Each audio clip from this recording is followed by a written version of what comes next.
Hi friends, ಎಲ್ಲರಿಗೂ ನಮಸ್ಕಾರ. Welcome back to Vayam vlogs. ಇವತ್ತು ಮೆಂತ್ಯ ಸೊಪ್ಪಿನಿಂದ ಚಿಕನ್ ಬಿರಿಯಾನಿ ಮಾಡ್ತಿದ್ದೀನಿ. ತುಂಬ ಚೆನ್ನಾಗಿರುತ್ತೆ, ತುಂಬ ಟೇಸ್ಟಿಯಾಗಿರುತ್ತೆ. ನೀವು ಸಹ ಇದನ್ನು ಒಂದ್ಸರಿ ಟ್ರೈ ಮಾಡಿ. ಇವಾಗ ಈ ಚಿಕನ್ ಬಿರಿಯಾನಿನ ಹೇಗೆ ಮಾಡೋದು ಅಂತ ಬನ್ನಿ ನೋಡೋಣ. ಇವಾಗ ಒಂದು 300 ಗ್ರಾಮ್ ಆಗೋಷ್ಟು ಚಿಕನ್ ತೊಗೊಂಡಿದ್ದೀನಿ. ಇವಾಗ ಇದಕ್ಕೆ ಒಂದು 1/4 ಕಪ್ ಆಗೋಷ್ಟು ಮೊಸರು, ಒಂದು ಸ್ವಲ್ಪ ಅರಿಶಿನ, ಒಂದು ಸ್ವಲ್ಪ ಉಪ್ಪು, ಒಂದು ಸ್ಪೂನು ಅಚ್ಕಾರದ ಪುಡಿನ ಹಾಕ್ಕೊಂಡು ಈ ಥರ ಚೆನ್ನಾಗಿ ಕಲಿಸ್ತಾ ಇದ್ದೀನಿ. ನೋಡಿ, ಈ ಥರ ಚೆನ್ನಾಗಿ ಕಲಿಸಿದ್ಮೇಲೆ ಇವಾಗ ಇದನ್ನು ಒಂದು 10 ನಿಮಿಷ ನೆನೆಯೋಕ್ಕೆ ಬಿಡಬೇಕು. ಇವಾಗ ಆಗಿದೆ. ಇವಾಗ ಒಂದು ಸ್ವಲ್ಪ ಮೆಂತ್ಯ ಸೊಪ್ಪು, ಪುದೀನ, ಕೊತ್ತಂಬರಿ, ಒಂದು 6 ಹಸಿಮೆಣಸಿನ್ಕಾಯಿ, ಒಂದು ಈರುಳ್ಳಿ, ಶುಂಠಿ ಮತ್ತು ಬೆಳ್ಳುಳ್ಳಿ, ಇವಾಗ ಇದನ್ನೆಲ್ಲನೂ ಮಿಕ್ಸಿ ಜಾರ್ಗೆ ಹಾಕಿ ರುಬ್ಕೋಬೇಕು. ಇವಾಗ 2 ಟೊಮೆಟೊನ ಕಟ್ ಮಾಡಿ ಇಟ್ಕೊಂಡಿದ್ದೆ, ಇದನ್ನು ಸಹ ಪೇಸ್ಟ್ ಮಾಡ್ಕೊಳ್ಳೋಣ. ನೋಡಿ, ಈ ಥರ ನಾನು ಮಸಾಲೆ ರುಬ್ಬಿಟ್ಕೊಂಡಿದ್ದೀನಿ, ಟೊಮೆಟೊನು ಪೇಸ್ಟ್ ಮಾಡಿ ಇಟ್ಕೊಂಡಿದ್ದೀನಿ. ಬನ್ನಿ ಇವಾಗ ಹೇಗೆ ಮಾಡೋದಂತ ನೋಡೋಣ. ಇವಾಗ ಕುಕ್ಕರ್ಗೆ ಒಂದು ಸ್ವಲ್ಪ ಎಣ್ಣೆ ಹಾಕಿ ಅದಕ್ಕಾದಮೇಲೆ ಪಲಾವ್ ಸಾಮಾನು ಹಾಕ್ತಿದ್ದೀನಿ. ಇವಾಗ 1-2 ಮೀಡಿಯಮ್ ಸೈಜ್ ಈರುಳ್ಳಿನ ಈ ಥರ ಉದ್ದುದ್ದ ಕಟ್ ಮಾಡಿ ಇಟ್ಕೊಂಡಿದ್ದೆ. ಇವಾಗ ಇದನ್ನು ಹಾಕಿ ಚೆನ್ನಾಗಿ ಫ್ರೈ ಮಾಡ್ಕೊಳ್ಳೋಣ. ಒಂದು ಸ್ವಲ್ಪ ಗೋಲ್ಡನ್ ಕಲರ್ ಬರೋವರೆಗೂ ಇದನ್ನು ಫ್ರೈ ಮಾಡ್ಕೋಬೇಕಾಗತ್ತೆ. ನೋಡ್ತಾ ಇರ್ಬೋದು ಇವಾಗ ನೀವು. ನೋಡಿ, ಈ ಥರ ಬರೋವರೆಗೂ ಈರುಳ್ಳಿನ ಚೆನ್ನಾಗಿ ಫ್ರೈ ಮಾಡಬೇಕಾಗತ್ತೆ. ಇವಾಗ ಇದಕ್ಕೆ ರುಬ್ಬಿ ಇಟ್ಕೊಂಡಿದ್ದಂತಹ ಮಸಾಲೆನ ಸೇರಿಸ್ತಾ ಇದ್ದೀನಿ. ನೋಡಿ, ಇವಾಗ ಇದನ್ನು ಚೆನ್ನಾಗಿ ಬೇಯಿಸ್ಬೇಕಾಗತ್ತೆ. ಇವಾಗ ಇದು ಹಸಿ ಸ್ಮೆಲ್ಲೆಲ್ಲ ಹೋಗಿ ಕಲರ್ ಚೇಂಜ್ ಆಗುತ್ತೆ, ಅಲ್ಲಿವರೆಗೂ ಇದನ್ನು ಚೆನ್ನಾಗಿ ಬೇಯಿಸ್ಬೇಕು.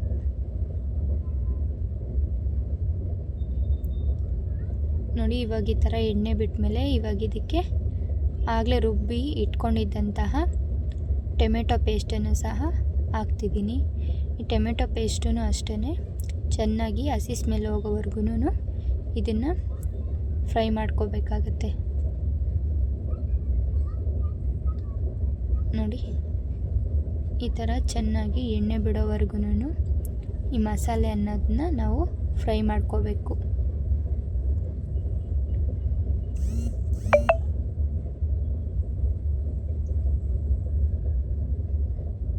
ಆವಾಗ ಈ ಥರ ಇದನ್ನ ಕಲಿಸ್ಕೊತಾ ಇರಿ, ಇಲ್ಲಾಂದರೆ ತಳ ಹಿಡಿದ್ಬಿಡುತ್ತೆ. ಇವಾಗ ಆಗಲೇ ರೆಡಿ ಮಾಡಿ ಇಟ್ಕೊಂಡಿದ್ದಂತಹ ಚಿಕನ್ನು ಸಹ ಇದರಲ್ಲಿ ಹಾಕ್ತಿದ್ದೀನಿ. ಕ್ಲೀನಾಗಿ ಅದರಲ್ಲಿರೋಂತಹ ಮಸಾಲೆನೆಲ್ಲನೂ ಕ್ಲೀನಾಗಿ ಹಾಕ್ಕೊಳ್ಳಿ. ಇವಾಗ ಇದನ್ನು ಚೆನ್ನಾಗಿ ಕಲಿಸ್ಕೊಳ್ಳೋಣ.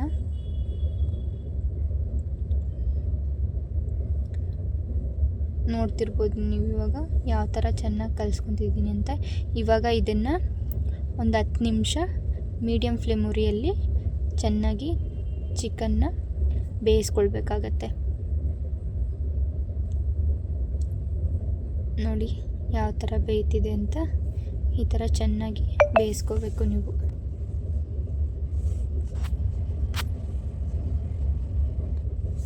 ಇವಾಗ ಇದಕ್ಕೆ ಒಂದು ಅರ್ಧ tea spoon garam masala, 1 spoon ಧನಿಯಾ ಪುಡಿ, 1 ಸ್ಪೂನು ಬಿರಿಯಾನಿ ಮಸಾಲ ಪೌಡರನ್ನು ಹಾಕಿ ಚೆನ್ನಾಗಿ ಮಿಕ್ಸ್ ಮಾಡ್ತಾಯಿದ್ದೀನಿ. ಇವಾಗ 1-2 ನಿಮಿಷ ಆದಮೇಲೆ ಇದಕ್ಕೆ ನಾನು 4 ಲೋಟ ನೀರು ಹಾಕ್ತಾಯಿದ್ದೀನಿ. ನಾನು 2 ಲೋಟ ಅಕ್ಕಿ ತೊಗೊಂಡಿದ್ದೀನಿ, ಅದಕ್ಕೆ ಇವಾಗ 4 ಲೋಟ ನೀರು ಹಾಕಿ ಇವಾಗ ಇದ್ರ ಮೇಲೆ ಪ್ಲೇಟ್ ಮುಚ್ಚಿಡ್ತಾಯಿದ್ದೀನಿ. ನೀರು ಕಾದ್ಮೇಲೆ ಅಕ್ಕಿ ಹಾಕ್ಕೊಳ್ಳೋಣ. ನೋಡಿ, ಈ ಥರ ನೀರು ಚೆನ್ನಾಗಿ ಕುದಿಯೋವಾಗ ಇವಾಗ ಇದಕ್ಕೆ ನಾನು ಫಸ್ಟೇ ತೊಳೆದಿಟ್ಕೊಂಡಿದ್ದಂತಹ ಅಕ್ಕಿನ ಹಾಕ್ಕೊಳ್ತಾ ಇದ್ದೀನಿ.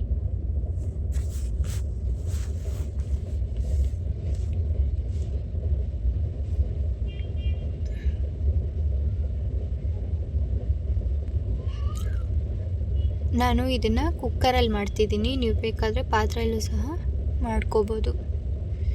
ಇವಾಗ ಕ್ಲೀನಾಗಿ ಅಕ್ಕಿನ ಅದರಲ್ಲಿ ಹಾಕ್ಕೊಳ್ಳೋಣ.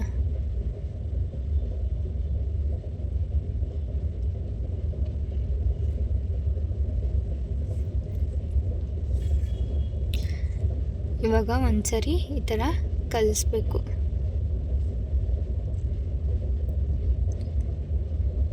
ಈ ಥರ ಕುದಿಯೋವಾಗ ಇವಾಗ ಇದಕ್ಕೆ ಒಂದು ಅರ್ಧ ನಿಂಬೆಹಣ್ಣು ರಸನ ಹಾಕ್ಕೊತಿದ್ದೀನಿ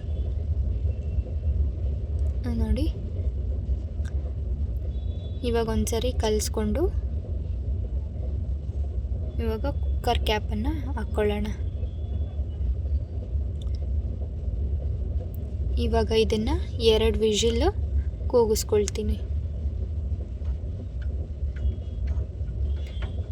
ಒಂದೆರಡು ವಿಷಿಲ್ ಬಂದರೆ ಸಾಕಾಗತ್ತೆ ನೋಡಿ. ಇವಾಗ ಕುಕ್ಕರು ತಣ್ಣಕ್ಕಾಗಿದೆ. ಇವಾಗ ತೆಗಿತಿದ್ದೀನಿ ನೋಡಿ.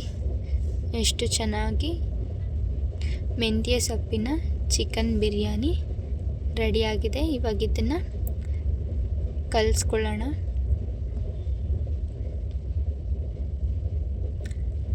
ನೋಡಿ ಎಷ್ಟು ಚೆನ್ನಾಗಿ ರೆಡಿಯಾಗಿದೆ ನೋಡಿ. ಬಿಸಿ ಬಿಸಿಯಾದ ಮೆಂತ್ಯ ಸೊಪ್ಪಿನ ಚಿಕನ್ ಬಿರಿಯಾನಿ ರೆಡಿಯಾಗಿದೆ. ನೀವು ಸಹ ಮನೇಲಿ ಒಂದ್ಸರಿ ಟ್ರೈ ಮಾಡಿ, ತುಂಬ ಚೆನ್ನಾಗಿರುತ್ತೆ. ಈ ವಿಡಿಯೋ ನಿಮಗೆ ಇಷ್ಟ ಆದರೆ ಲೈಕ್ ಮಾಡಿ, ಶೇರ್ ಮಾಡಿ, ಸಬ್ಸ್ಕ್ರೈಬ್ ಮಾಡ್ಕೊಳ್ಳಿ. Thank you so much.